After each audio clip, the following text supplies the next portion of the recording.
Who's hosting? Oh shoot! I totally forgot about that. I'm so sorry, guys. Nick, because he usually does when Greg's not here. I thought we did not figure that out. What's up, everybody? Welcome to the Kind of Funny podcast. That's fun. That's so fun. You hooligan. My bad, Tim. Tim, you can't. You know what happened, Tim? Is you came in with that host energy. Did I? I? I've had my head up my ass with a bunch of other stuff today, so I apologize, everyone. This is Nick, I'm with you. Andy's gonna host. Andy's hosting today. Andy, you're hosting today. Hello, everybody. Welcome to the while Kind you're of Funny hosting, I'll podcast. pull all the fun Patreon stuff that I was supposed to do for The this show episode. where 3 out of 4 best friends gather around this table and bring whatever they want to talk about. And that's going on in their lives. My name is Andy, and I am joined by the producer / seducer, Nick Scarpino. Ooh. And Forbes 30 under 30, aka the second best baby blues in San Francisco, aka the verified one or the engaged one. He switches it up. Okay, because I've noticed he's had engaged recently. Tim Gettys is here. Lets him host. Nick, I like the energy you're bringing into this. And he introduces you, and the first thing you go to is And I have our Patreon producers, by the way, if you want me to go over that, whatever you want. Go ahead, Nick Scarpino. Dude, we're tag teaming, man. I want to give a shout out to our Patreon producers. It's a group effort out there, ladies and gentlemen. Uh-huh. We're co-hosting this through the three of us, but you guys out there are really the group that's holding it down. Shout out to Mohammed, Julian, the gluten-free gamer, Black Jack, Whack, Lee Polero, Steve, Rogers Powers, and Kieran O'Donnell. Kieran O'Donnell, every time I say that name, I want to think like this is a non-alcoholic beer that actually tastes good. You guys are awesome. Remember, if you Really guys hard want to find. Really hard. it's hard. It's difficult. If you guys want to go and support this podcast, there's a number of different ways, but the best is going over to patreon.com/kindoffunny and backing us at any of those tiers. $5 gets you a part of the show. We're going to go over some of your questions later when I pull them. $50, I believe, gets you exclusive prints from Panda Musk that you can only get once this year. Otherwise, they're gone. You have to track Kevin down for his. And of course, if you don't have those bucks, $1 just goes toward our ever grateful attitude towards you. We love you very much. That's it for me. Andy, take it away. Different places you can go to get the show. You can go to Patreon to get the show ad free with the exclusive post show. You can watch it later on youtube.com/kindoffunny or roosterteeth.com. You can also get it as a podcast in your favorite podcast service. Just search for Kind of Funny Podcast. The Globe. There we go. See, The Globe. how many idiots does it take to host a podcast? You know what I mean? We're going to find that out today. Usually God, just I love one, it. Kevin. Yeah, you're right. That is a Usually good just point. one. That is. Here's what were you guys talking about before I joined on? I came in mid thing and something about a spoon. Are we talking about that? We got some good topics today. I want to hold the spoon thing for a little bit because Kev, I've been holding on to a story that I wanted to regale you guys with for quite some time. All right. Andy's already heard parts of this, if not all of this already. Okay. Before you do that, though, Tim, we do want to give a shout out to our sponsors, ExpressVPN and Upstart, but we'll talk about them later. Yeah, we will. Yeah, we will, baby. Did we say that already? No, but I just love this. What a disaster. What a fucking. I'm so sorry, guys. That, like, literally, this is what we do. Like, this is all we do when you really boil it down. And it's just like, I love that even though we didn't talk about who's doing it beforehand, one of us should have just jumped in and just done it, But instead, here we are. 4 minutes into this, and we're still trying to figure out what parts we did or didn't do. Nick, I'll be honest. When the podcast started and we are all deer in the headlights, I'm looking at Tim the whole time. Yeah, that's his ass. Here's the thing. Now we all know that I am the unfortunate de facto host whenever Greg's gone. Greg, of course, is camping. I fully expect him to come back with a tick and regale us with stories about being bitten by or being best friends with a bear, and they both died of fucking Lyme disease. I don't know why it didn't occur to me. I knew Greg was on vacation. Why do you have to strike his number one fear or number two fear? Because Kevin, it's fun. Don't you like doing it? Fun, man. Wait, first also, off, Kevin, in the story, Greg was dead when he came back. Yeah. He's dead because of the tick, Lyme disease. Yeah, of course. But dead metaphorically, like his energy died. But he's here. But you know how people say like you don't come back from the war. You know what I mean? He came back, but he didn't come back. Greg is not gonna come back from this camping.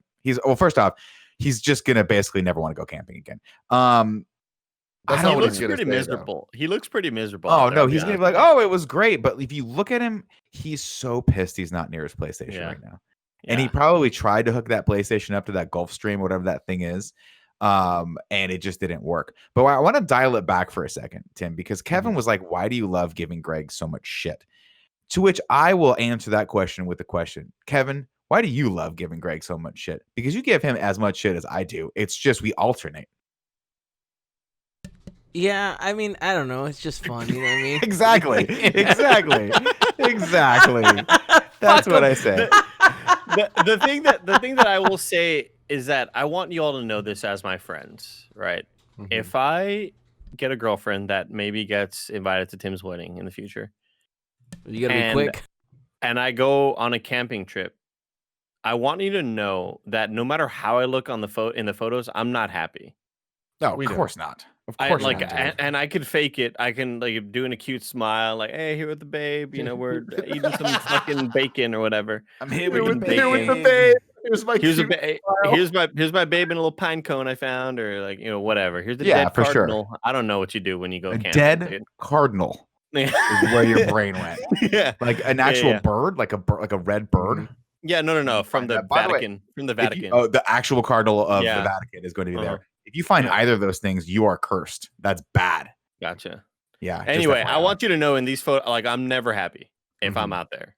And that's what I'm telling you all, just as my friends here in this little close circle. You too, Kevin. Okay. Because I saw these pictures of Greg, and Right. I'm right there with you, Andy. Obviously, I don't need to explain all that. We all know we're in the same place. Like all three of us, you find us camping, we don't want to be there. Nick, I don't believe for a goddamn second there's any part of you that like would be happy camping. Sure, all three of us can find moments of joy in random things. You give me a nice body of water, I'm gonna be fucking splashing around like a thing that splashes. You know what I mean? Billy Goat, like a a small, Billy yeah, Goat. Like a Billy Goat. Thank you. That's what I was Yeah. looking for, and I couldn't get there. But that's what it is. But thinking, like, seeing these pictures, like, threw me back to the times when I had to be in these situations, in these tents and stuff. But then you look at what Greg and Jen are doing, and it's like, you're not camping. You just brought your house with you. Yeah. You know, Like, which I respect. Guys, they're glamping. There's nothing wrong with glamping. Frankly, it's the ultimate form of camping. It's nature, but with all the comforts of daily life. I love all the it. commodities, yeah. Comforts, yeah. There's nothing wrong with I meant comforts. to say amenities, not commodities. Amenities works, yeah. I totally agree, Kevin. I feel like that's the way that I would prefer to go, because they showed a picture of that bed and it looked like better than my bedroom. Like this whatever thing they're doing. I don't know if you guys what's up, Kevin? I was gonna say, I don't know if you guys have ever had sex while camping on the dirt. It's not fun. I mean, like it's fun. It's just less fun than It just kind of hurts. Yeah. Yeah. Like, No, one time I did jujitsu. your knee might be on a rock or something. I did jujitsu in a that's the park, worst. and I found like the like dirt in my jute hole. Oh my juju. For clarification, Nick, what's the chooch hole? That's the butthole. Thank you. Yeah, Thank okay, you. gotcha. I'm happy. So anyway, I Tim, I agree with you. You would find joy around a body of water. I would find joy probably around if there was a really good scenic kind of view, right? Vista. Like if there are nice vistas The Windows out there. Vista wallpaper. I love that shit. Like I'm a big fan of that stuff, as long as I don't have to stay in it for too long. For example, when I made my cross country drive from Boston, Massachusetts to Austin, Texas, and driving through the northeastern states, beautiful. Like I had such a blast going down these roads and actually seeing elevation changes, because I'm just not used to that. Like in tech, you think Austin is flat? Like the Rio Grande Valley is flat, dude. Similar to when we went to Arizona. Yeah, It was Arizona. very So similar flat. to that. Very flat. Very similar to that. Very, very flat. There's really no elevation changes. There's nothing really cool or special looking about the area that you're in. But I love cool. I mean, it's a big reason why I love Lord of the Rings, right? I think it just adds to the mystique and the wondrous nature of it. Wait, the hills is a big reason why you love Lord of the Rings? That would have No, the mountains and the cool vistas. helicopter shots, Kev, and Yeah, everything looks yeah. beautiful out there. Everything looks beautiful. Nick, what is one thing that you would like? Me with my vistas, Tim with his bodies of water, which we don't, by the way, know the difference between a pond or a lake. We still haven't figured We that never- out. But But do you know throw that the a puddle in goat, there, it gets though, is confusing. what Greg looks like in the lake, right? Is a that what we Billy said? Goat, yeah. A Billy goat. Tim, that's what Tim looks like. Yeah. Oh, Tim looks like, okay. Listen, Well, I What, fucked that what do one you like? What would be the one thing that you'd say? All right, this is for me. While I'm camping, I don't really like anything that's going on here, but I like this one thing. So the thing about it is this: if I were still smoking, being able to like wake up in the morning, have a cup of coffee and a cigarette, and just stare out into nature Kevin knows what I'm talking. Fuck you guys. Nick, Kevin, Nick, dude, I Smokey the Bear fucking get comes it. out just like, the fuck are you doing, man? Like, this is Fuck the that. one Well, thing also- we told you not to do. Nick, it's brisk, that and brisk doing- cold morning, Kevin. doing it in nature and Paris. It's just great. Oh, Paris, nature, Vegas. Also, the idea that you can You're right. Yeah. Paris on nature idea and that you Vegas. pee anywhere in What nature is always fun.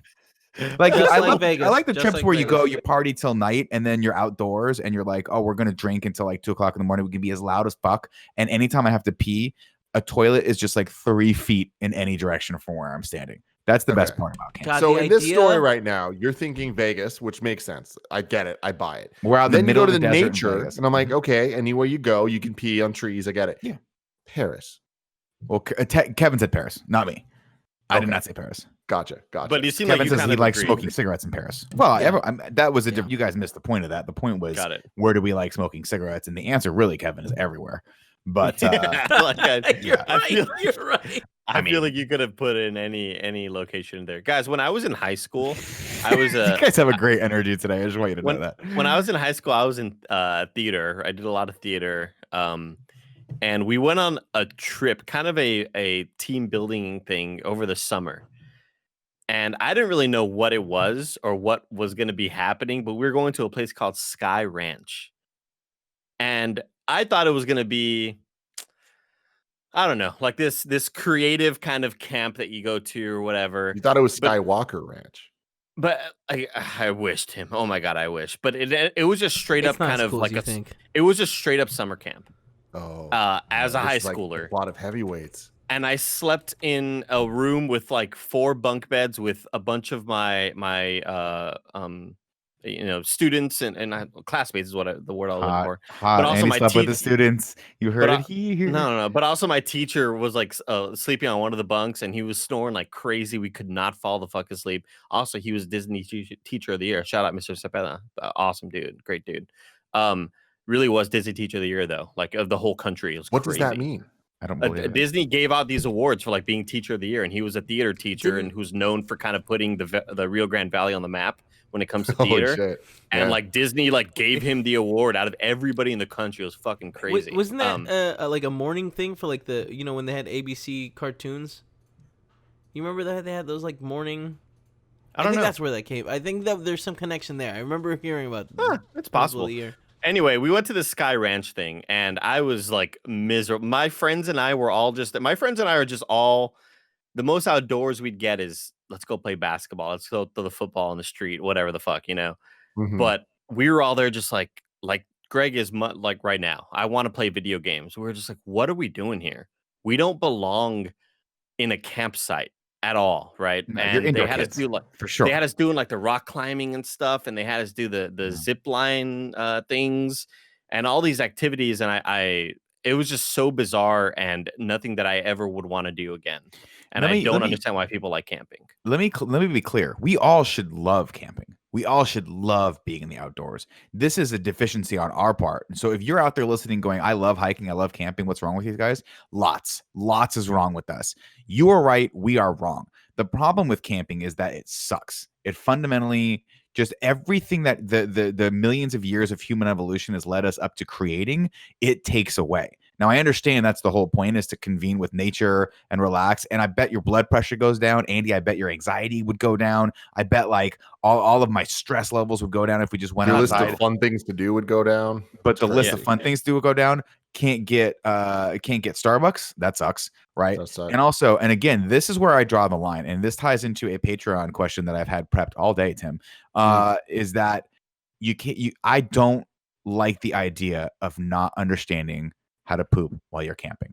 Now, I know that campsites have toilets, but real camping is like when they go hunting and they go out into the back of like Australia or whatever, and you got to shit in a hole. That's that not I'm real like, camping. where That's not real camping. how do you wipe your butt? How do you make sure it's clean? Or do you have that thing when you know how sometimes you get the swamp ass at a convention and you're like, I got to do a security wipe. I got to do one. But how do you do it? You see what I'm saying? This gives me anxiety. That coupled with Starbucks, coupled from my need to smoke outdoors and pee outdoors, this is why I stay away from camping completely. Yeah, makes sense. You You're guys just looking don't- out for people. You guys don't ever get constipated when you travel? Because like First day especially I do. camping. Sure. man, Hold on. What the fuck type of? How are you going to bring that up, Kevin, in the way that you did? What? Like Tim, you brought that I up agree. as if we had been talking about being constipated. We say, "Oh, we never do," and you're like, "You guys never do." It's like you just. Well, I mean, he was talking about. No, hold on. Nick I'm was talking about talking shitting in a about hole. pooing. Yeah, he's shitting. The anxiety in, I get in from nature shitting in a and hole shit. and camping. Like freaking out. Because here's the thing: when I go camping, I generally don't poop. It could be 3. See, because like, Kevin, what, that's how my many name. days do you go camping? I think that the most you ever do is 3 or 4. Turns out you can just hold it for that long. 3 or 4. I Dude, mean- that thing's gonna come out like a bowling ball. No, I mean, I feel like it's like I hate this, your dude. physiology I didn't even changes think when- about Kevin fucking dumping out a bowling ball, and I also had the image of him having sex with Paula on some dirt. Like I hate this episode. So You ever much. fuck on dirt? Great. I will say, this has been a great one so far. Andy, no, we Thank can for hear you. sticking You're with muted. us, You're ladies muted, and gentlemen. Andy. Kevin posed a question as if to say, like, do you ever get cold when you go to the Arctic? But he said, Yeah. do you ever get constipated when you go camping? But like, Wait, you're but not like it was a anyway. direct response to. No, but Kevin, Kevin it's like said, you're "Will not you travel?" constipated. You're just not shitting. So Like- no, so Well, I let me- mean, well, Kevin not can- shitting is being constipated, right? No, Let me constipated is like when interject. you eat a lot of cheese and shit. Yeah. I mean, First like off, I when want eat it. cheese, I I get the want. squeegees. Second off, Kevin said travel, and this actually is something that happens to Yeah. people, and it happens to me. So the first day I travel, all of the energy and excitement and anxiety in the travel pushes it back up. Yeah. And then and then you'll go the first day and go, oh man, I haven't pooped today. None of this And is then the true. second day, I'm swear to God, the second day you catch up and it's like, it's bad. Like you get the pains where you're like, you guys ever do that moment where you're like, I'm totally fine. And then the weather comes in and it starts thundering in a second. And you're like, I have to find a bathroom right now. But by the time you get to it, you've held it and then you have the cramps. You're like, I can't go. And you can't like, sit down. It eventually becomes that way where it's just like you're just uncomfortable the whole time, but you still can't go because you're constipated when you travel. Yeah. It's yeah. This is why I don't like camping. This is why I don't. Yeah, so I don't like, Nick, you say that my anxiety levels would drop going camping. No, because I'm constantly worried about everything. What if I am allergic to something out here? Where are the snakes at? Where are the bears at? Where are the lions? That's where and the they elephants? Like The the snakes you don't bears have are to in worry about. the woods.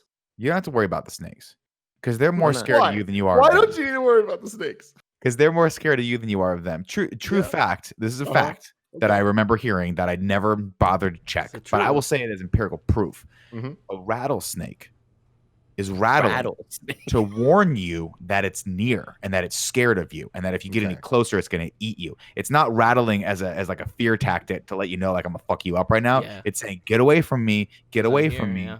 So you're totally fine. Really? Deers don't attack you. I mean, It's well, just thank God nervous. rattlesnakes You're are the shaking. only snakes out there. Yeah. Now, if you're asking yourself, like the black mamba or the copperhead, those don't make any noise. They Yeah, come those are straight to coming you. after you. I don't think that there's black mambas on this continent, right? Not in California, but I think we have No. copperheads, don't we? But the Yeah, stories sure, that I but hear, nobody Kevin, was the there. stories that I hear of being in 4 foot tall like grass or brush don't go and to- just seeing Where- seeing them Andy, like Andy. seeing their heads pop up above to look That's for not their true. Pokemon. They don't go up It's 4 true. feet. Oh my God, yes they do, Kevin. They're They go up gigantic 4 snakes. feet.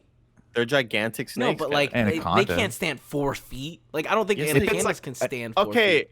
3.5, Kevin. Let's call it 2. Let's call it 2. I mean, like Let's two, put it I this way. believe. Nick, 2 is very fair. If I'm in any sort of grass and I don't see a snake and then I look back over and the snake pops up, I'm terrified. I don't care if it's like my parents' yard in Riverside and a fucking snake comes up 2 feet. I'm terrified of it. If you're not terrified seeing a snake, like that's a you problem. See, I'm not scared of snakes. If I saw, let me preface this. If I saw a very venomous snake in the wild and it was a foot away from me, I'm sure I'd shit my pants, unless of course we've already established it's day 1 or 2 of traveling that I'm constipated. So if I saw, like, for instance, when I'm pretty sure when I went to Morocco, I saw cobras, like snake charmers. That was scary as shit. But in general, if it's like, oh, there's just a snake behind glass, or if I see an anaconda, like some sort of python, that's not what I'm then talking about. I'm Well, not I'm saying, scared of a if I shark. saw- when I go to if I the saw aquarium. a small python, I'd be like, I think I'm okay. Or Wait, if it was hold like a on. garden snake, I'd be okay. Tim, you go to an aquarium, you see the shark, and you're not just a little scared that it's gonna I'm a break the little glass. scared. I'm always a little scared. No. Kevin, I always kind of worry. I'll be Thank honest you. I'm with scared it's Like, going to steal my identity. I'm immediately thinking. what? Yeah, I was just fucking with you. I'm That's my immediately biggest What's the thinking. reference to? Nothing. I'm Zero. immediately Oh thinking my about my God. exit plan, Kevin. When I'm in an aquarium, I'm thinking like, where am I going to run out of? Every Where's time. The Every time. Where's the exit? How fast can I Yep. run? Is anybody in here slower than me? Probably, because I'm super fucking fast on the ground. True. I'm one of the fastest land mammals. But go ahead, Scarpino. When you guys go to an aquarium, do you sometimes think about the scene from Mission Impossible where he blows up the glass and then has to run out of the thing as all the fish and stuff are coming? Literally every single time. That's exactly what I'm talking about with the shark. Well, here's the thing though about the aquarium that did scare me when I was younger. There was an aquarium that I don't think is there anymore near Pier 39 where it's a dome aquarium where it's a tunnel where the aquarium's all over. Love that. Right? Oh, that's scary. But on top of that, you're on the entire floor is moving, so it's kind of like a giant. Are you sure you're not thinking of the Discovery Zone? It's like a giant conveyor belt. I'm blanking on the other term for it, like airport style things. You know what I'm talking about? Yeah, like people mover. People mover. And when I was little, when we did a field trip there, I was like probably second grade or some shit. Cool as fuck, right? And there's nothing to be scared of. It's just like we're in this thing and like we're safe because the teacher brought us here. The teacher decides to be like, yeah, it'd be really unfortunate if the glass broke and the water came in because then all the electronics of this would probably get electrocuted and we would all die. It was just like, well, okay, now that is actually the worst fear that I have of this aquarium. Yeah. So sharks, not so much. Water draining, electricity Eels. into the water, eels, boom, get done. I'll throw this out there. I think eels are scarier than any other sea creature. I think eels are the most disgusting. No. Snakes are scary. Sea snakes are even scarier, and that's pretty much what electric sea snakes. Like, think about that. Like, guys, no, you're not supposed to have like two power powers. I guess. Good job. Well said, Tim. Waters and power. I'm just talking about appearances. Like, if I'm camping, I don't want to see a snake. If I'm underwater, I would rather see a shark than an eel of some sort. What about a barracuda? Eel. I don't know about that. If you're underwater, Kevin, that brings up the thing number 5 to be scared of from the 80s: piranha / barracuda. Every fucking movie had a piranha in it, where if someone was in it, they go into the tank, they come out a skeleton. Yep, that was scary. So that you had to watch out for that a lot. That's in the 80s. Good point, Nick. I feel like that was kind of a staple of a lot of movies back in the day. Very, very scary. Did you guys ever see the movie Sphere? Andy, look at that. Oh wait, hold on. Somebody gets attacked by eels. It's terrifying. They're scary. That movie was weird. It was weird. Yeah, it could have been better. Yeah, barracuda's super fucking ugly. Like, I'm look at that. barracuda. Yeah, they're terrifying. Cool song, all these angels. I won't disagree, but can you imagine like, this swimming at you? That's horrifying. Yeah. No, I can't. Look at the teeth alone of this. Why does it have to have teeth like that? That's a dog's teeth. I guess here's what I say, and I was talking about this with Joey and Tim and Gia the other day. Seeing a barracuda and a shark, I still equate it to a fish because it has fins, right? It's still doing like the swimming thing. Just a fish. But and I feel like lizards are snakes with arms, but I'm way less scared of lizards because they have like arms. Yeah. And the fact that snakes and eels have neither, and they're just these fucking like aggressive things, like it puts them in a different class of fear for me. Like, Kevin, if you just Google like eels, they're fucking gross and ugly, and like I hate seeing pictures of them. Andy, have you ever seen why does its mouth have to open this way? And then it has an inside mouth. Do you see the inside mouth? Yeah, it's right here, and it's coming out now, right there. That's that's the equivalent to if Tim was sitting in a room and both me and you came into the room, and then 2 more of us came into the room. That would just be overwhelming for Tim. Exactly. That's way too much. The thing about eels is eels are just straight up like a Star Wars monster. They come out of these fucking holes and just come get their prey and bring them back. Like, asteroid. They're the grossest looking things ever, man. I mean, think about the eels in Mario 64. That was exactly. I hated that nightmare shit. Yeah, I don't. I hated that moment because they have that look where it's like they never seem like they're looking straight. They're always looking that way. Yeah. Look how big that is, Kevin. See, the fact that it doesn't. The fact that it doesn't have fins just throws me off, dude. If it had fins, I would feel like a lot more comfortable with it. I feel like the teeth on it, though, here, like, I don't know if that's getting through my wetsuit, you know? Yeah, no, they're strong. Yeah, I mean, the bite strength. I'm gonna look at bite strength, dude. Yeah, the PSI on that jaw is insane. Yeah, that's chomping through your fucking little cotton suit. Oh man, I want to chomp it through your skin. I follow Andy, I follow a couple people on Instagram for like reptile farms, and one of them is like a snake farm. And every like couple weeks, I'll wake up and it'll be the guy who's like, they're always like, we'll say charismatic.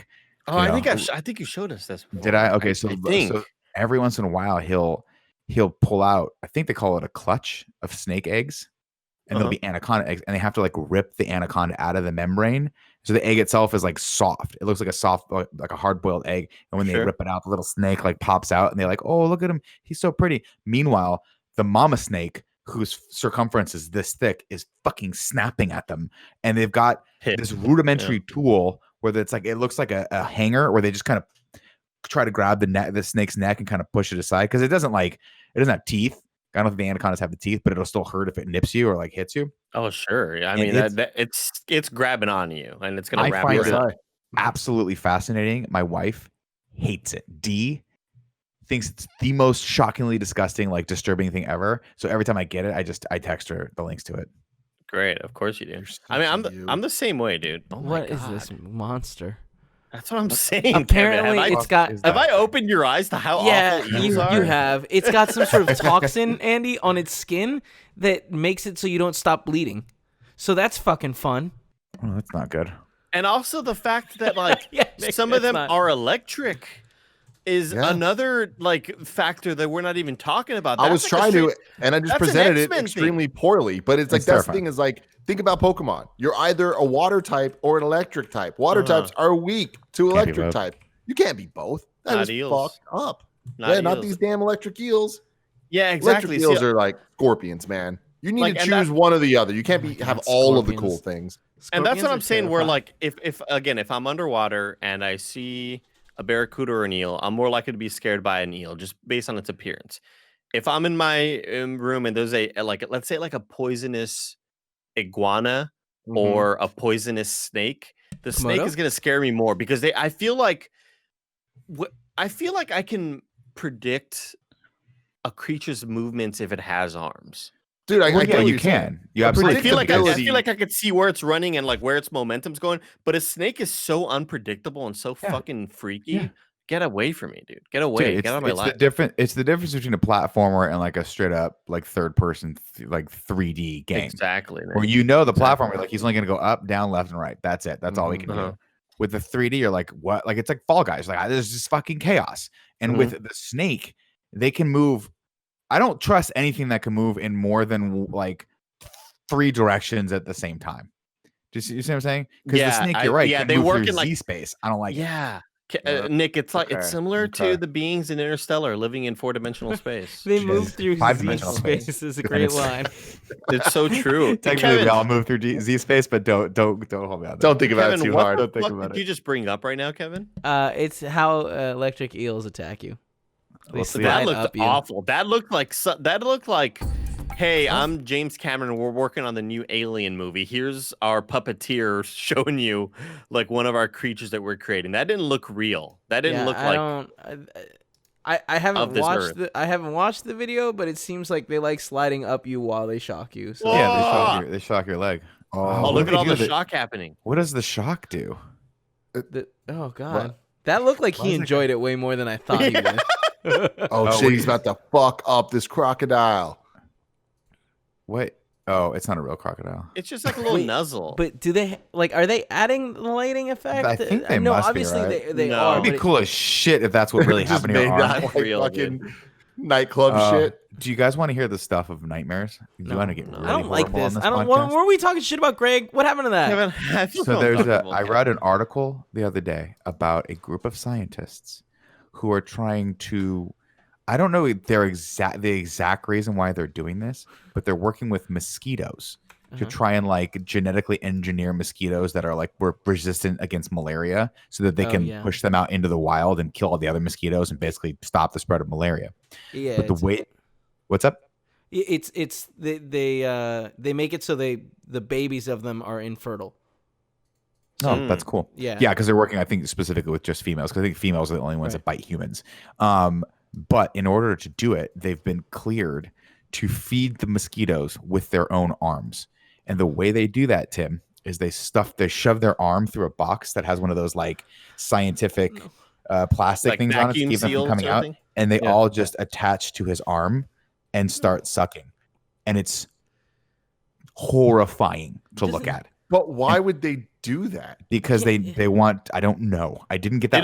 They don't have blood from like dead people. Yeah, this No, seems like a horrible decision that ends up with supervillains. So they literally said, Mosquito he goes, Man. someone, the reporter asked him, like, is that hurt? And he goes, well, after the first month, your body stops having the autoimmune reaction to it that swells your arm up. He goes, so people after a day, you can't even really see them after they do it. And she's like, you're fucking crazy. Like, apparently it's against the law in a lot of states to test this shit on yourself. I would imagine. Guys were just like, we're doing it. So are they putting whatever experimental stuff into their blood and then having that? I don't know what mosquitoes? what the purpose of them feeding it was. I just got to that picture, Kevin, and I just stopped reading the article. Do they not know it's 2020? It's like the picture. Yeah, right. This is not the year to be fucking opening up sarcophagus. We're not. Yeah, we cannot be experimenting right now. Correct. Nick, what I was really worried about is that you're gonna say they have created these sort of anti-malaria mosquitoes, but then they brokered a deal with the other mosquitoes. Like they actually went out to the wild and were like, you know what, guys, like we got something going here. We're gonna like take on the humans and like that's like hilarious. Holy shit. I'm trying to find this article. Oh, here it is. I found it. Oh, you guys aren't gonna want to see this. Oh, you're not gonna want to see this. Where do I drop it, Kevin? I mean, it'll look like any afternoon in we, Texas, dude. We're just gonna. I'm gonna drop it into assets. No, great. Yeah, that'll work. That'll work. Yeah, do you want me to pull it up or do? Yeah, let's pull it up. Oh no! Okay, it's horrifying. I don't it's know. Horrifying. No, fuck this. Fuck that. This is fucking dumb. There must be a better way to do this. There's no way this is the best way. I'm deleting this so I don't have to look at it in assets anymore. Thank you very much. These people like it. I can tell that they like it. They're into it, right? Like they get a boner. They get a little boner when they do it. God damn it, Nick. Do they get a boner? Do they get a little boner? You know what I mean, Andy? Like where it's like it kind of hurts good. Man, I'm sorry for all the people watching. This sucks for you guys. They make me the de facto host of this podcast for a reason. For a damn good reason. For a damn good. Now, Tim, was it sent to assets? Yeah, I just deleted it because I can't. I don't want every time. I don't want people to go into assets to see it and then blessing just be like, "What the fuck is wrong with Nick?" Well, he knows. Come on, he knows. Mosquitoes, we man. all know. Dude, mosquitoes are so commonplace to me. Oh, they're my wife's biggest fear because for whatever reason they go past my fat ass and go straight to her, and they love her. They love her. Whatever it's I think it's like chemical or biological, but man, maybe it's because I drink too much coffee. But they love like being back home kind of reminds me that mosquitoes exist. So whenever I do go visit and you're at your friend's house and we're drinking in the garage and we're just kind of like shooting the shit, like watching TV or whatever. And it's like, fucking Jesus Christ. Like immediately you get 7 bites on your arm and 3 on your leg. And it just sucks, dude. The worst is when you see one on the wall and you go, fuck, I'm going to kill this thing before it gets to me. And then you smash it and it just explodes in blood. And you're like, yeah, it already got me. No, see, you already got me. Okay, that is bad. Fucker. That is bad. But I would say the worst thing, because getting got sucks. The fear of getting got is even worse. And it's when you go to hit it, you miss it. You can't find it. And then 6 hours later, you're in bed and you just hear the. Like, yeah. I hate it. It's the worst, dude. The worst place to get a mosquito bite is probably I've gotten like behind your knee. That's pretty bad. Yeah, knees or ankles really, really bad. I've gotten a bite like kind of near my ear, like earlobe-ish area, like just around here. That sucks. It's like the most annoying. It's like getting acne in spots that you normally don't. It's like, what the fuck? Why do I have a pimple in my earlobe? It's fucking annoying, dude. Well, we're off to a start on this one, ladies and gentlemen. If you're still with us, man, patreon.com/kindoffunny will get us to stop talking about mosquitoes. If you give us $1 or more, I promise we'll never talk about this again until Greg comes back, and then we'll ask him I want the real scoop from Greg, though. Yeah. Because whenever Greg's with his wife, he's better Greg. But when he's with us, he's terrible Greg. And we bring that at him. I want, like, what are the trials and tribulations of going out there and competing with nature? Although, to be fair, they did cheat. They brought a freaking 15-foot camper to shit in, so that's not real. Yeah, that's not real camping. But the meals that they're making look really good. Like, even though I'm I don't really eat eggs, it still looks like those look like good eggs. Those looks like a good breakfast. How did I know? I grew up allergic. Oh, see, my eggs are one of my number one favorite drunk foods. When you're done at the bar or at RTX, we go to that Denny's It's like, I want a Grand Slam breakfast right now. I Hell want yeah. bacon. I want sausage. I want everything greasy possible. And I want Andy to order the pancakes, and I want to eat half of his pancakes. Man, I missed RTX. I kind of missed going to the events this year. For as Me much as I too. bitch about him, Tim, where I'm like, I don't want to go to E3. I missed it. I didn't- fucking love hang out events, with dude. everyone. I love hanging out with just friends that you never get to see and going to eat food that you never thought you'd eat. It's usually just like bullshit food, but it's still fun. It's Totally. that sort of communal experience where I don't love getting out when I'm, here in my home or whatever, but out there you're kind of forced to. So I just kind of, fuck it. I'm just going to take advantage of the situation. I feel like I got bit by a mosquito on my arm. While we were talking about that, it's kind of like spiders, where you talk about spiders and you feel them all over you. It's like, God damn, phantom spiders. But I'm totally with you, where it's like, I miss going to events and having all those moments. But the thing that sucks for me is not knowing if they're ever going to come back and if I'm ever going to get that experience again. Right. Like, there's no guarantee that there will ever be a real RTX again, Like, that sucks.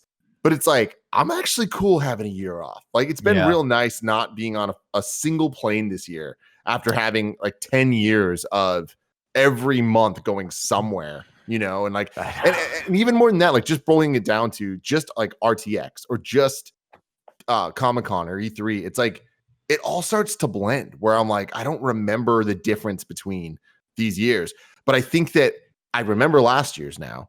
And I think that having this break now, if we do get to go back next year, that one's going to be memorable too. It's going to be like a new energy and like everyone's going to be fun going back to it thing. Absolutely. Everyone's going to be so excited to see each other. We're going to rage that first night. It's going to be bad. It's going to be like, it's going to be messy. It's going to be violent. Sloppy dirty. I kind of forget that for last year, Greg was like on 1K of podcasts in the first like 3 months or something. Like it was crazy the amount of times that he was going out to go do stuff. And then this was going to be his year where he started his trip counter. He was telling me when I saw him recently, and he was like, that's a cool idea. Yeah, I was starting my trip counter, and I could be like, all right, here's flight number 4 of the year or whatever. And then COVID happened and just all like went to shit or whatever. But I remember like last year, Greg had the most ridiculous schedule. He was think about last year, time. Guys. We did a world tour last year. Yeah, we hit fucking status. We had status on United. Fucking status, man. But like, it's crazy to think about that. Like, we went to so many places. We're in so many giant groups of people. And like, here we are now. It's just like, we went to fucking London last year and it was awesome. Yeah, it was fucking awesome. So awesome. I know that's one of the kickers is obviously like when you get used to traveling like that, there's that certain feeling of at first you're like, oh God, this is going to take so much energy. Right. And then you're like, man, I'm gonna have to sit on a big old pile of poop internally for at least the first couple of days until a bowling ball's gonna fall on my ass. And then we know that Kevin's gonna poop a bowling ball. We're not gonna see it, but we'll feel it. But there's that like I miss the energy that goes into them, and then those wonderful moments of release, right? And it starts with the airport. It's always like you wake up that morning, like, is the Uber gonna fuck me? What's gonna happen? Am I gonna get there? Are they gonna screw the? Did I get my TSA pre-check? Is that on the thing? Did I forget to put that on there? Finally, when you get through, and you guys know that me and Kevin are alike, where we like to get to the airport at least 5 hours early. Nick time. Exactly. All the time. Audience is probably so pissed. They're like, we went an entire fucking year not having airport stories, and now we're back, and they can't even fucking fly. But you know what? I'm just saying, I love all that initial. This is what I miss. I miss the initial push to get through security, and like, are we going to have an altercation with TSA today? I don't know. It's exciting, right? And then you get through, and it's immediately, how do I get an iced coffee? And just sit and relax and chill and wait for your flight to take off. And it's that one moment of, I can't do anything else. I'm just in this space right here. You check a little email here and there, read a news story, but you get to actually like just decompress for 1 second before you get on the plane and go off to the trip. And I love that. I love that sort of like the anxiety and the anticipation of what it's all going to be. And I do miss that because I feel like every day, although I am having fun, like the podcasts that we've been doing since Shelter in Place, I think have been some of our best content. But it's not the same, man. It's crazy that we made vlogs.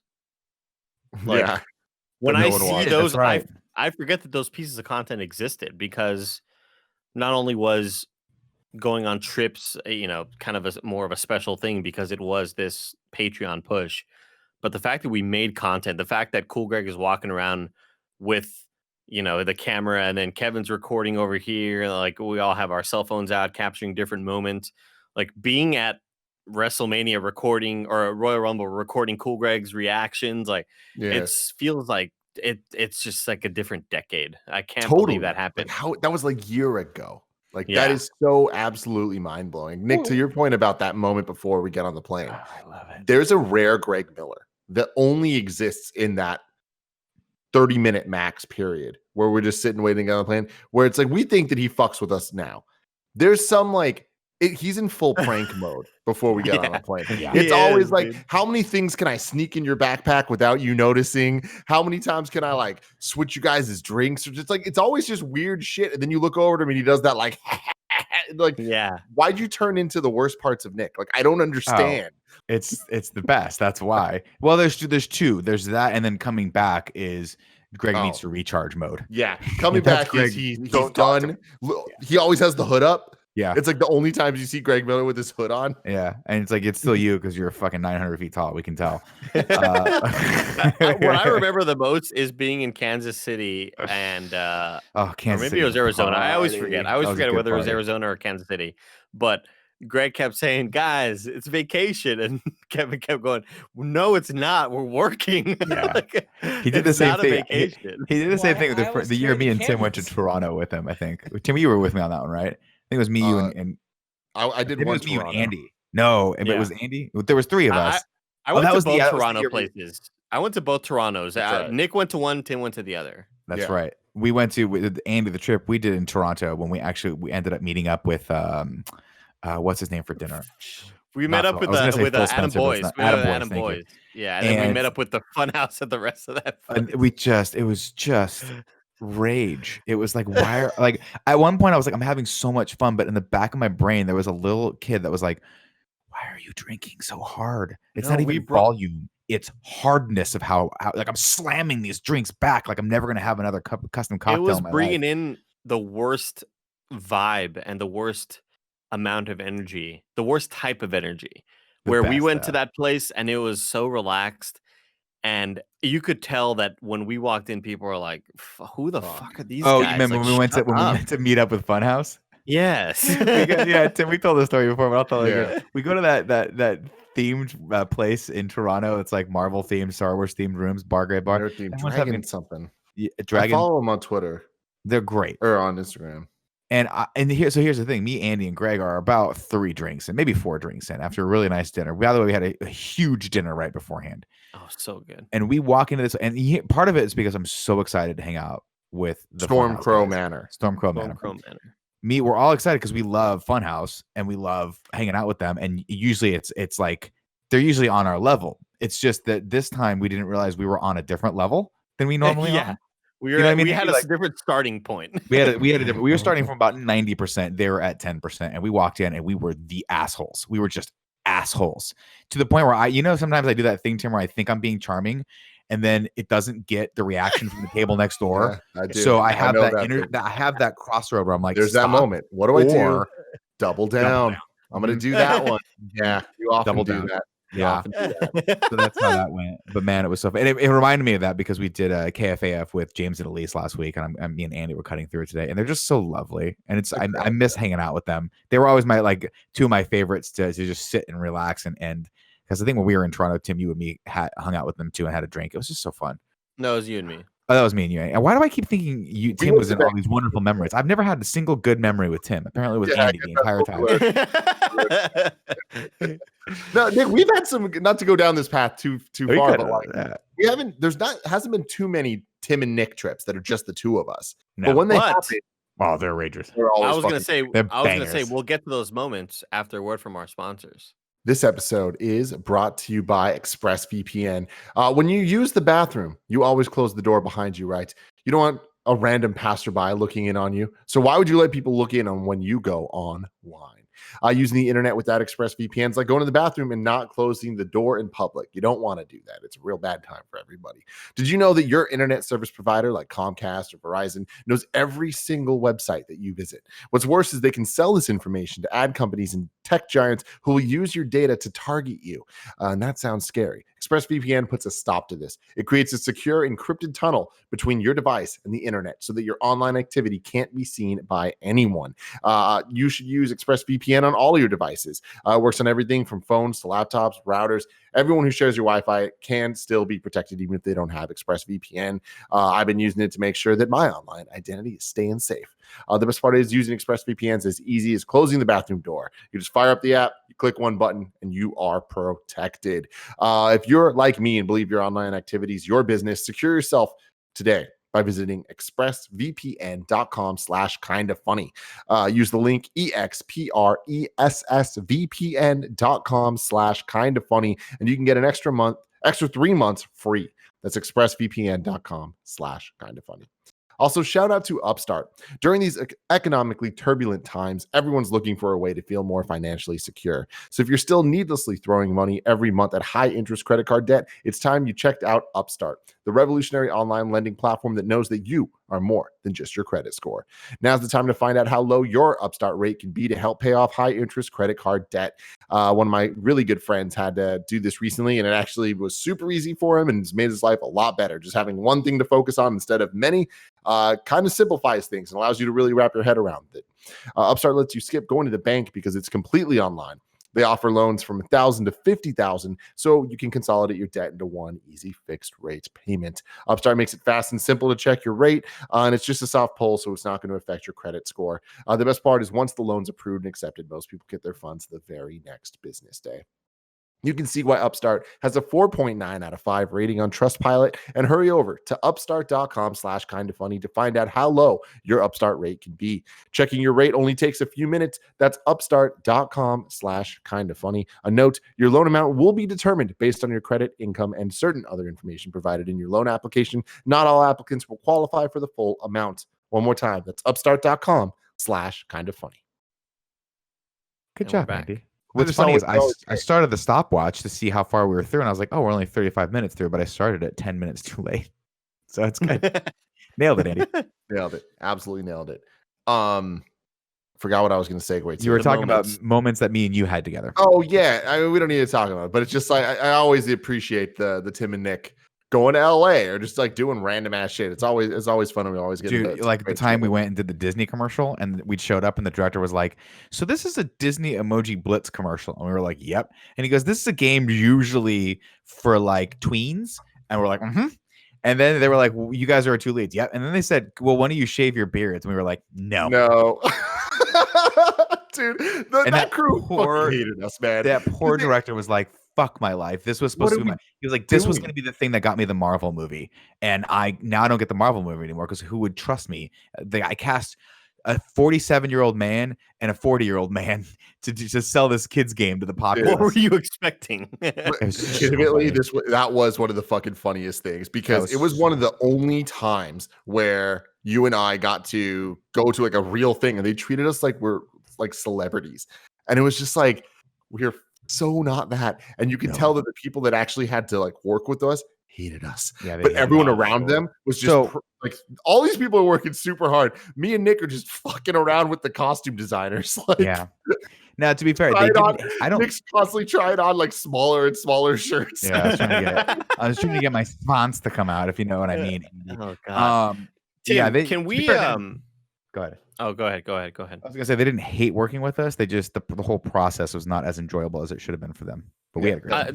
That was true. Tim, I'm not gonna say anything details because it's all extremely NDA'd. But you and I did something recently. Yes, and it was just fun to get out of the city. And that was a perfect example of a fun Tim and Andy trip. We never do that.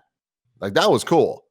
We just got to drive a little bit. We drove somewhere. We left San Francisco, and it was a cool opportunity, and we ate food. It was great. Did you guys go through the drive-thru somewhere? Unfortunately, we did. And I don't again, there's a lot of stories here that I'm just like, let's just get to the highlights because like we don't need to give every damn detail of it. But what happened here was we tried getting some Chick-fil-A because we were like, we just need we're here. There's a Chick-fil-A here, so we're gonna get it, even though we don't stand by their politics at all, but we want this goddamn chicken. I just really wanted a nugget. I'm sorry. But there was a Popeyes like two blocks down. The drive-through was way too long for Chick-fil-A. Don't the Chick-fil-A nugs give you the runs? I was willing to take the risk. Damn. I was willing to take the risk. Yeah. So we went to Popeyes and the drive-thru was not nearly as long.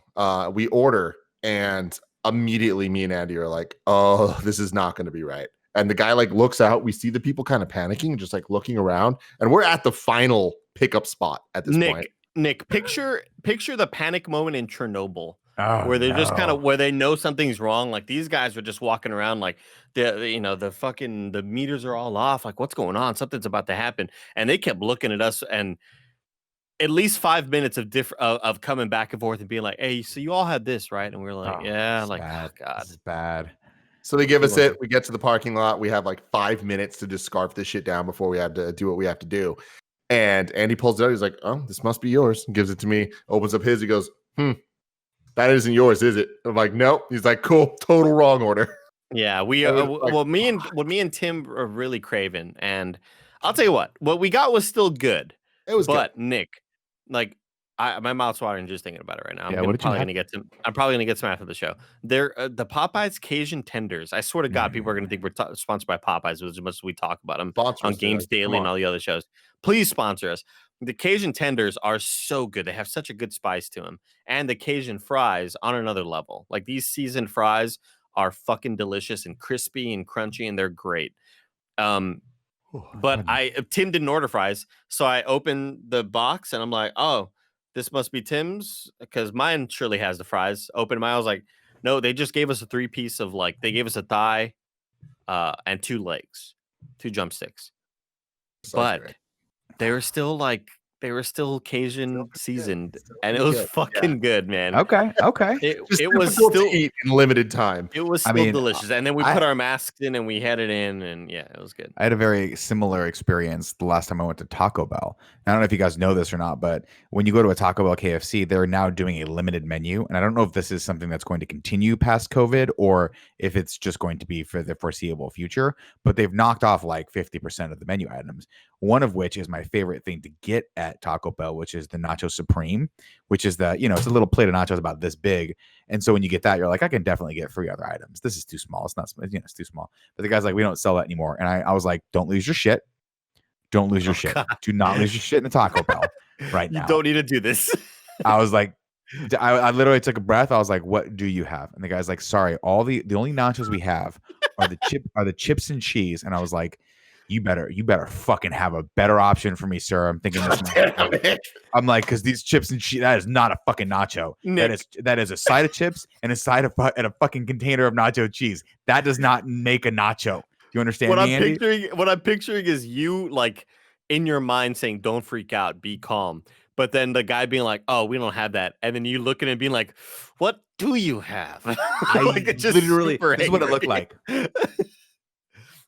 What the fuck do you have then? Right. So then he goes, I'm sorry, sir. We only have the chips and cheese. And I'm like, ballistic countdown. 3, 2. And he goes, or the Nacho Bel Grande. And I'm like, wait a minute. Oh. Explain to me about this Nacho Bel Grande because it's been a minute since I had these things.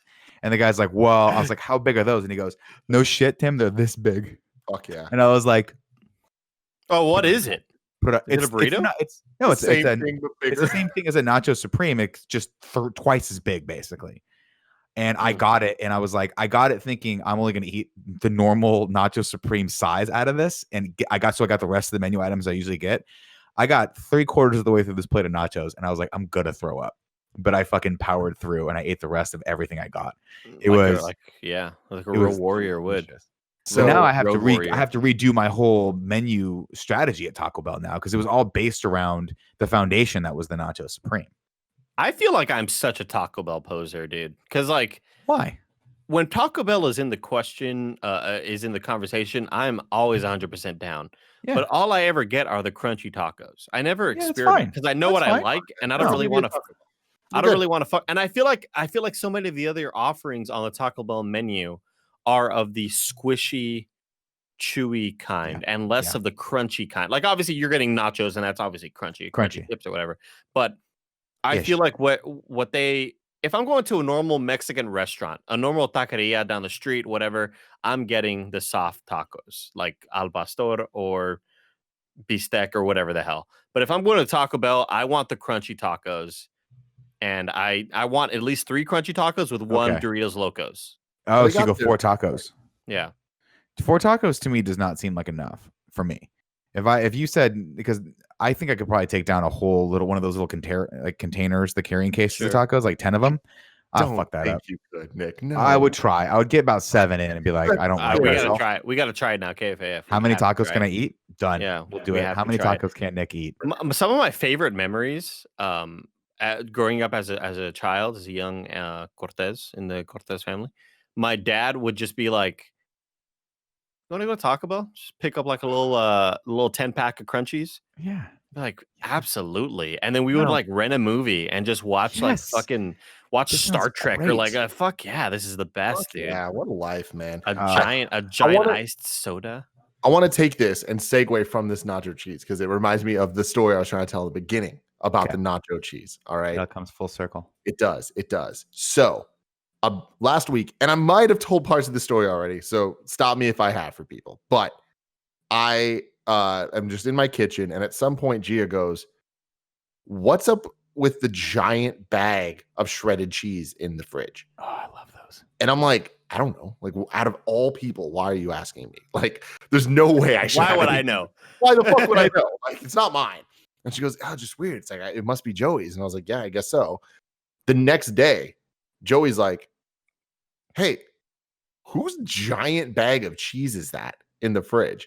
I'm like, "Oh, it's not mine. It's not yours. Like, this doesn't make any fucking sense." Now it's real. The situation has become real now. Yeah. And I legit thought they were fucking with me because I'm just like, this doesn't make sense. Why would they both ask me instead of each other, who totally are the only people that buy fucking food in this house? So I was like, this is weird. And then I decided I'm going to look at this to see what they're talking about. And I opened the fridge, and it is a fucking gigantic, like, I can't even get it in the square that we have right now on the screen, thing of shredded cheese. No human being, no family should ever need this much shredded cheese in any circumstance.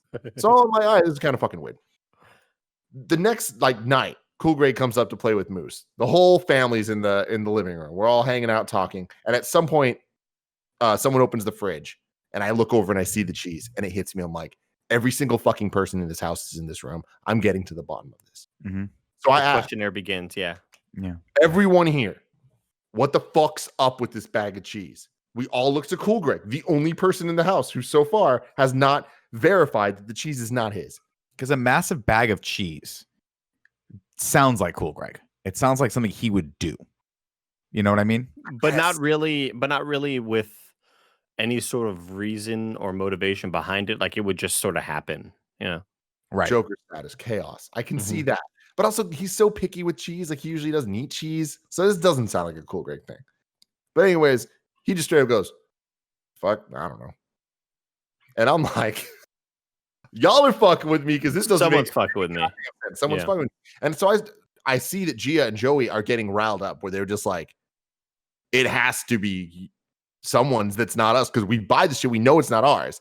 Right. And so I'm like, what the fuck's going on? And then Cool Greg goes, "Oh, it might be Nancy's." And I'm like, who the fuck is Nancy? Exactly. Who the fuck is Nancy? By the way, if you're gonna pull a random name out of your ass, Nancy is the best one. Cool Greg goes, "It might be Nancy's." And I'm like, excuse me? Like, who the fuck's Nancy? "Oh, Nancy's our neighbor from like three doors down." Okay. Stop. He's like, full explanation. That's it. That's all you're getting. And he just goes, "Oh, yeah. I always give her our cans. Like, we drink so much LaCroix that we like, I'll put the cans in a box and I bring it to her." And I'm like, "Oh, all right." And he's like, "Yeah. And like, I'm just trying to be nice because whenever we put it out on the side, because like for a long time, me and Gio would just put it out there and people would come by and get it." And he was just like, "Yeah, like I noticed that it was always her coming to get it. So I was just like, oh, fuck it. I'll just bring it to you. Like, whatever." So they're like friends now. Now, keep in mind, Nancy's not this woman's name.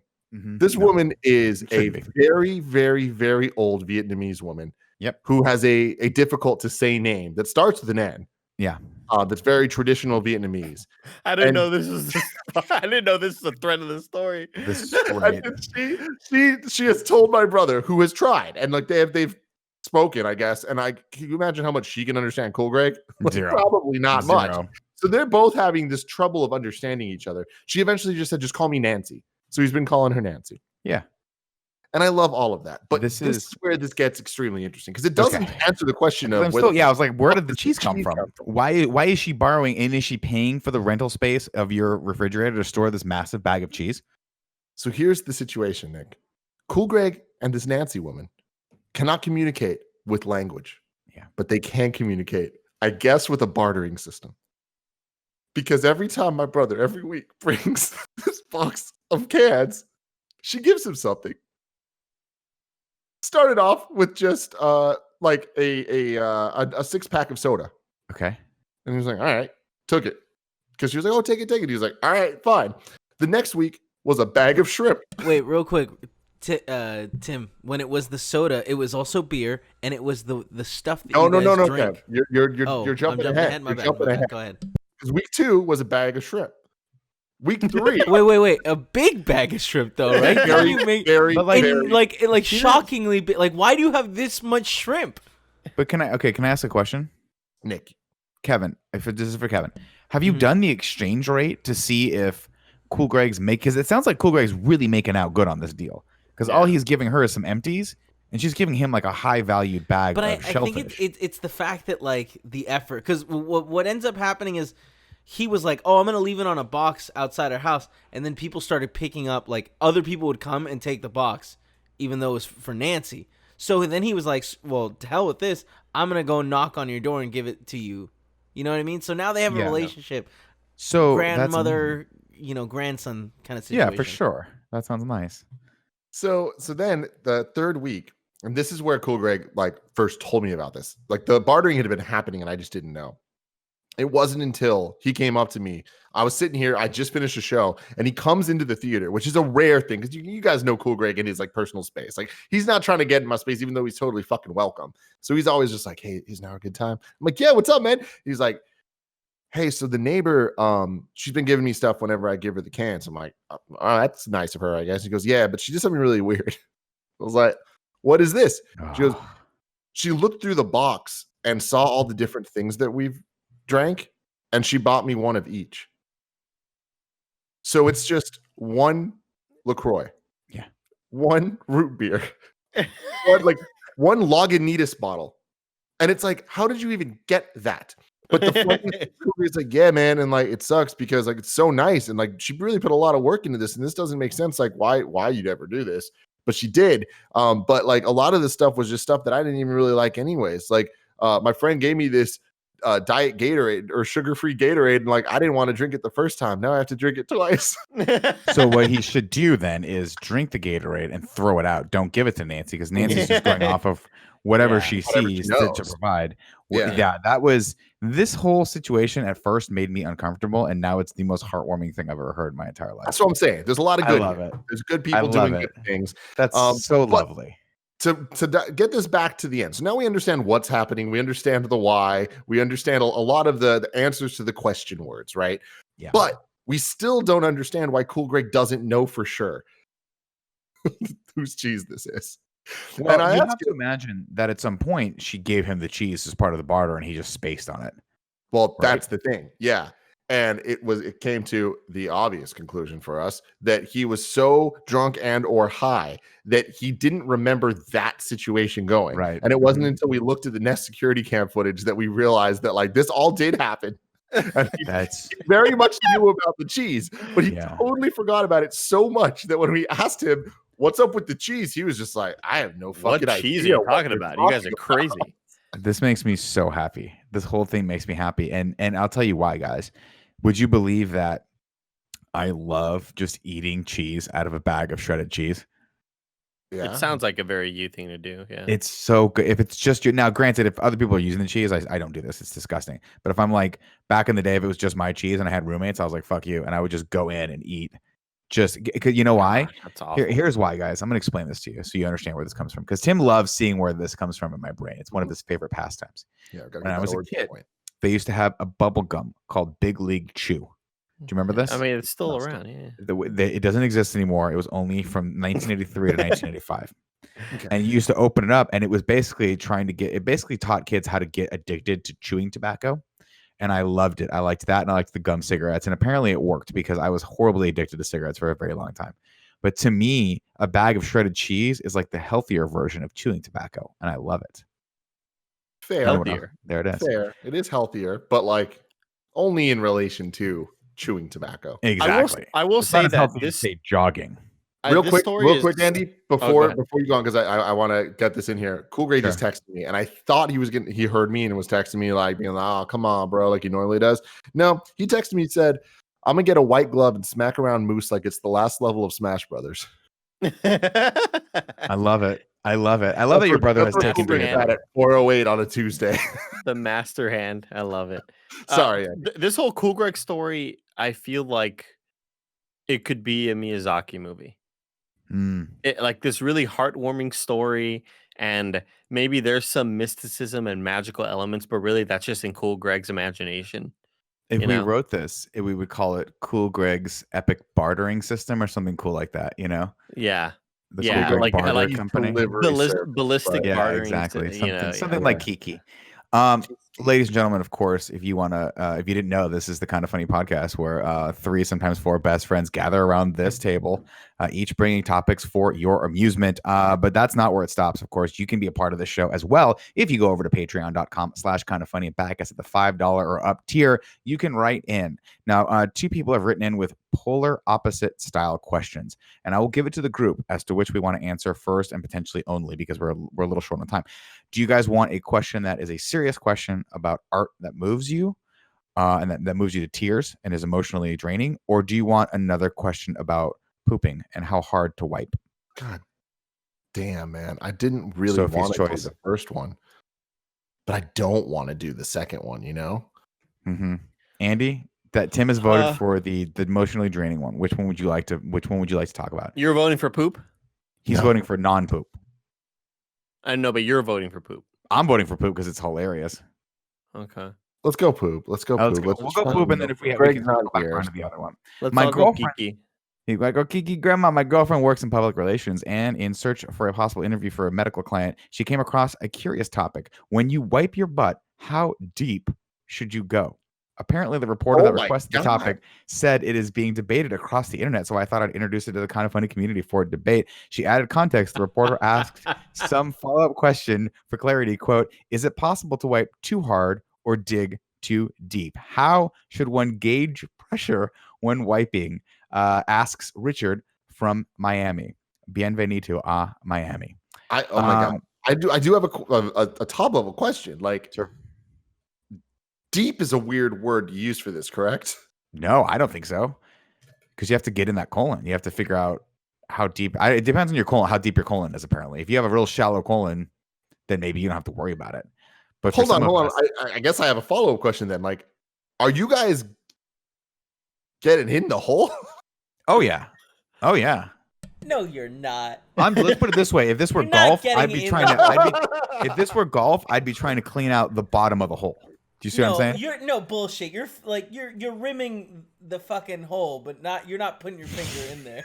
I feel like I have a very good detection system where I know this was a messy one, where I know that this one there's a lot of leftover debris, and in which case I will not dig to the bottom of the golf cup or whatever the fuck make this thing, but enough to where I feel safe. And I wipe a lot. And I probably waste more toilet paper than I probably should.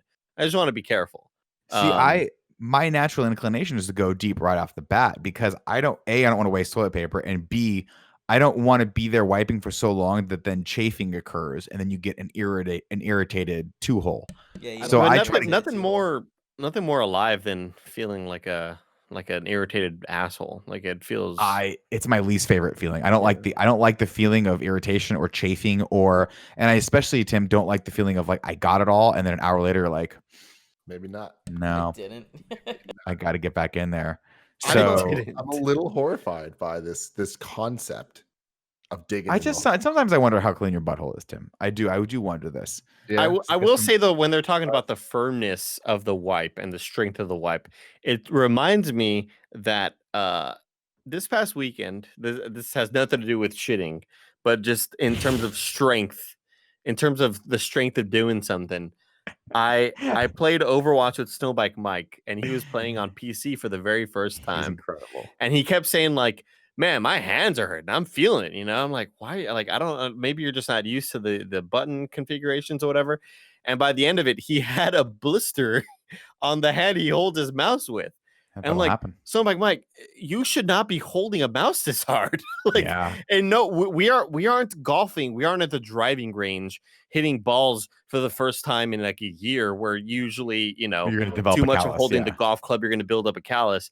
We're kind of just gently holding a mouse. In what world are you holding a mouse that tightly? So Dude, I got I to get it, imagine man. that Snowbike Mike is getting He's getting fucking in that hole. blisters. Dude, Dude. I it's so funny because when I was younger, playing the Tony Hawk's Pro Skater series like every day of my life, like my thumbs, I was so used to them just getting like blistered and calloused from like doing all my fucking high combos and shit. Now that the remake's coming out, I've been playing this demo every day, and I immediately this pain comes back, and I'm just like, I thought I got rid of this. I thought I beat you, but I didn't. And it just makes me realize, like, man, like people will do a lot of dumb shit just because it brings them a little bit of joy.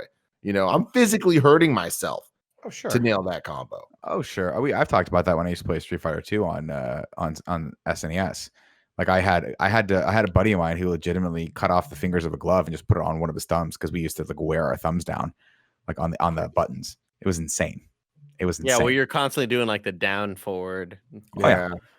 Down All right, right, so down back. so Tim, we've established that Andy and I are on the same page. Deeper the better. And there's no I don't such know thing that as too much right. I don't think in any way you can say that you and Andy are on the same page on this topic. Because I go 100% hard, just in the valley. You know you what I don't go mean? into the you Are don't you go ever into the going brook? different directions? Like, will you come up one and then back the other? Because I No, like you don't doing go that. back, I like 'cause you're gonna back into your ball. You're Andy, gonna what is your wrong shit on your with balls. you? Kevin. Like, No, I'm I'm talking with about Andy. different I'm piece with of paper. Andy. Different pieces of paper. No, I get what you're saying. I get what you're saying, Yeah, but like it's a one-way road. You know what I mean? Like you're not One way street. Yeah, you can't go back and fuck with the tread on shit. Mm-mm. Oh yeah, of course I Mm-mm. can. I do it all the time. So I'll go I've like never- I will go from like ball sack up, right? And then throw that in the fucking toilet. Flush that shit, not flush, or just leave it there, wait for like more to flush or whatever. And then I'll go back the other way, back towards the balls, and then back again, balls towards the back. And it's always a kind of back and forth, give and take. You know, I want to Mhm. feel as balanced as possible. Growing up, one of Cool Greg's favorite artists was Christina Milian. Yeah. Naturally, of course. And she had a song called AM to PM. And there were lines in that song at some point where she said, like, all the girls on the dance floor, like something about all the girls from the front to the back, let's go from AM to PM. And for some reason, my brother was convinced it was about wiping. And he was convinced that like this was a song about sexy wiping. And I spent my entire life trying to convince him he was wrong about this. If you're a woman, right? You're supposed to wipe away from the hole, not toward the hole. Yeah, you don't want to you don't want to wipe the. Yeah, you don't want to do that. I mean, that's what they were doing, right? You want front to the back, yeah, not back to the front. Never back to front, ladies. But if you're then out there repeatedly- and you've been doing it wrong, and But you're wondering Christina why. It was doing a public service announcement, I guess. Oh, for sure she was. For sure she was. Oh man, I'm like, do I want to tell this story? You do. Yeah, I'll tell it. Let's close the show out with this story.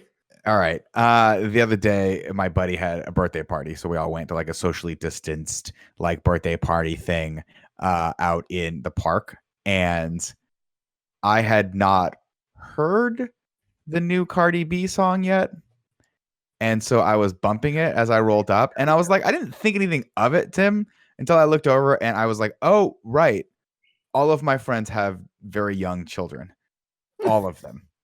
So I got some. It's that one moment. It was a nice reminder of that I don't have children and I'm just different than the rest of my friends.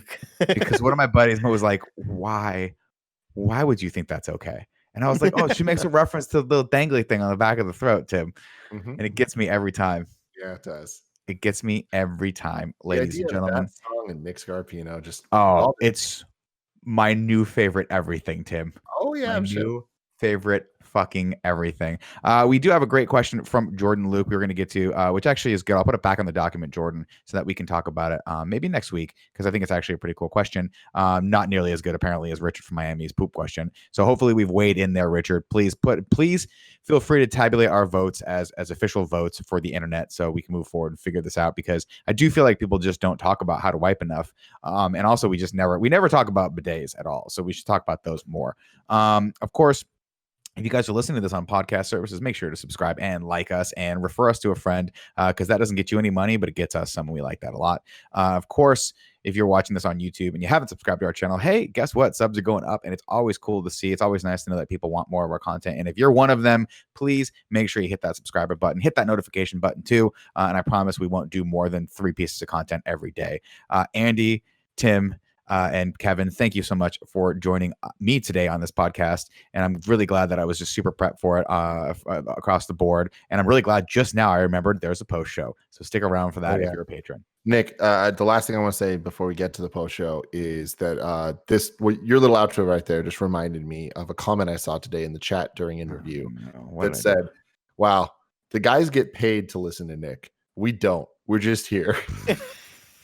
I'll be honest with you guys. If you listened to my 20-minute rant on from Milan in review, then you should get some sort of award. You nailed in review. You nailed it. You've been nailing it, man. It's so fucking good. Thank you. I real talk. We're now in the post. We're gonna get real in the post show.